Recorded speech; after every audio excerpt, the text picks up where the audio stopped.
Hey everyone, KitaSean here. So welcome back to another worth the roll video for Fate Grand Order. So as you guys know, one of the highly anticipated servants for the NA version of Fate Grand Order is coming out very soon. Most likely it's going to come out a day or two before New Year's, but Senji Muramasa 5-star Saber will be releasing for this upcoming New Year's for the NA version of Fate Grand Order. Super exciting. He's definitely a servant that we have all been waiting for when JP was waiting for him, so of course we can definitely tell that the NA version players are super excited for Senji Muramasa here. So let's go ahead and look at his stats, skills, and tell you guys exactly what he can do so that you guys can roll for him, because again, I do believe he is worth the roll. There are servants in the future that basically will surpass him, but as a Saber Aoe arts, he's actually still really good. He's definitely up there, but again, berserkers and stuff, they can, you know, take out any other class. But we're not gonna really talk about those other servants. We're just gonna focus on Senji Muramasa here, so let's go ahead and do that. So Muramasa, looking at his stats, honestly not too impressive. It's like, oh, okay, yeah, he has 14,000 attack with Braille, 18,000 with the HP, and then if you look at his star absorption, star generation, MP charge, and attack, they're decent. They're not crazy high, but it does the job. And if you scroll down, you look at his card lineup here: quick, 2 arts, 2 busters. The hit count is honestly abysmal. I mean, it's not abysmal, but it's just like, you know, normal. But here's the thing. That's completely okay, because if you put on a Castoria on him, he'll be able to loop, and if you look at all his skills, they actually help him very well. So let's go ahead and look at those skills. So his first skill is going to be Tame Shimono B+. This increases all of the cards quick arts buster for a turn, and that's going to be from 30 to 50%, and it increases his own critical star absorption for 1 turn and gain critical stars. The absorption is from 500% to 1000%, and then the stars 5 to 15. So you definitely want to get a lot of stars for him so that he can do a lot of crit damage. But again, doesn't matter if you attack with any of his cards, because they're going to do a lot more damage, and of course it's going to allow him to gain some MP. If you chain with arts, you'll be able to go over a little over 50%, I think, MP gauge. And if you throw in the quick in there with the double arts, I think it was like 30, or yeah, a little over 30 if you can chain that. So depending on how you line up your cards, you can definitely gain back a lot of MP. And of course, if you have Castoria, you can get back a bunch more MP. Second skill here, ignores invincibility for a turn, increase own critical damage against evasion or invincibility for 1 turn, increase own critical star generation rate for 3 turns, increase own critical damage for 3 turns. So this skill is a little kind of wonky a little bit, because again, the ignore invincibility and increase on critical damage against evade and invincibility is for only 1 turn. If it was for 3 turns, the skill would be super amazing, because as you can see on the bottom, increase on critical star generation and increase on critical damage for 3 turns. So yeah, if those were 3 turns, this skill would be super amazing. So it's a little bit hard to time this, because most likely you're going to be activating this right off the bat, turn 1, so that you can, you know, get that increased percentage of critical damage and star generation. Next skill is going to be Blaze EX. This charges his own MP 30 to 50%, so MP battery, moi.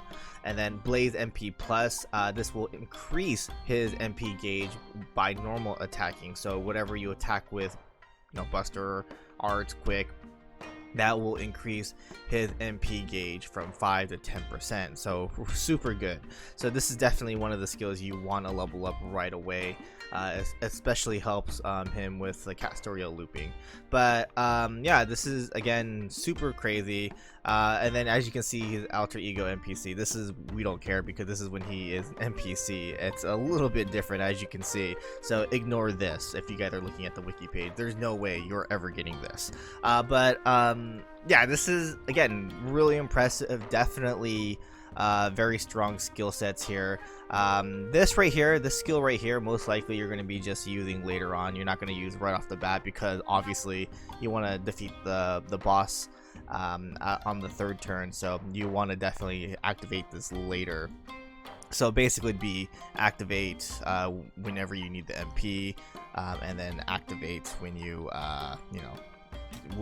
turn 1. This is most likely turn 1 activation as well, because you can definitely get Castoria MP later on in turns. Then we scroll down his passive skills, so increase own debuff resistance by 17.5%, territory creation A, increase own art performance by 10%. Obviously, he's going to need that because he is an art servant. Increase party's critical damage by 5% while self is on the field. That's again really good. And then Omnia's present head B, increase own damage against king enemies by 20%. And there are actually, not that I mean, there's a handful of king servants, as you can see. There's actually quite a lot. When it comes to lancers, though, I mean, it's very. I feel like it's very rare to see these lancer bosses like Leonidas and Skasaha and Lion King and farming quests. Like maybe challenge quests definitely going to be great, but it's very rare to see them in farming quests. Like I don't remember the last time I seen any of this. My memory might just be foggy, but yeah, he can basically do more damage against all these servants here. But going back here, yeah, I think these passives again will help him very well. Then we have his append skill. I mean, obviously you definitely want to level up the 2nd one. Every servant you should level this up so that you can get that extra MP. And then he increases on attack against caster enemies, so if you're going up against a caster, probably want to increase this, but at the same time you're most likely not going to fight against casters a lot. Then his MP. So his MP is Tsumukari Muramasa, Baseless Blade Works. This is an AoE art type.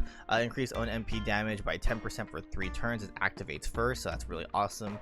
Removes all enemy offensive buffs, activates first, so that's really cool. So as you can see, the lineup right there. And then deals damage that ignores defense buffs to them, so just ignores defense.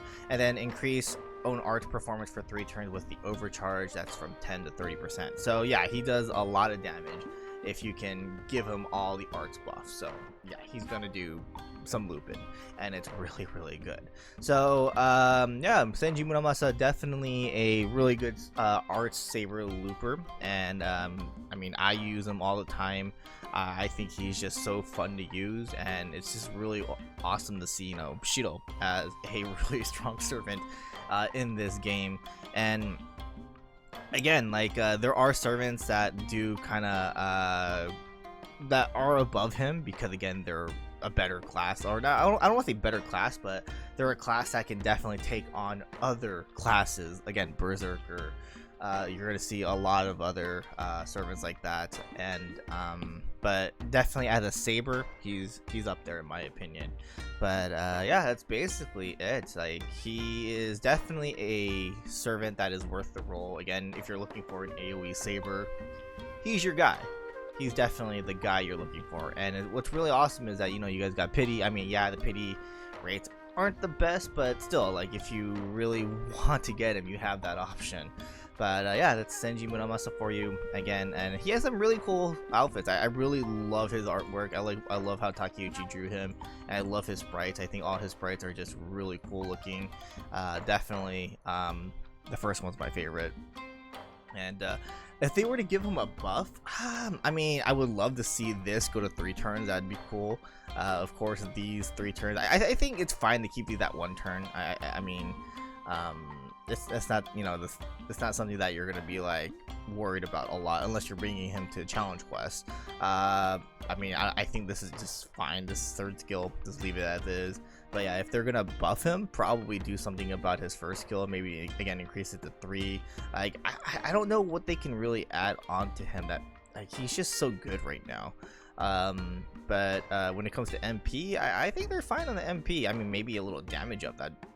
Probably, but I mean, again, he can loop, he can kill, so not necessarily doesn't necessarily need a buff. So but yeah, Senji Muramasa, definitely a servant that you should try and roll for. He is definitely a servant that we don't see a lot in JP. I mean, we recently finally got his 2nd rate up, so it's gonna be a while until you see him. And again, I highly recommend rolling for him now. or try to get him during the guaranteed gachas, but it's gonna be a while until the next time you see him, so I would try to roll for him now. But yeah, that's gonna basically about it. Thanks for watching. Hope you guys enjoyed, and I'll see you guys in the next one. Later.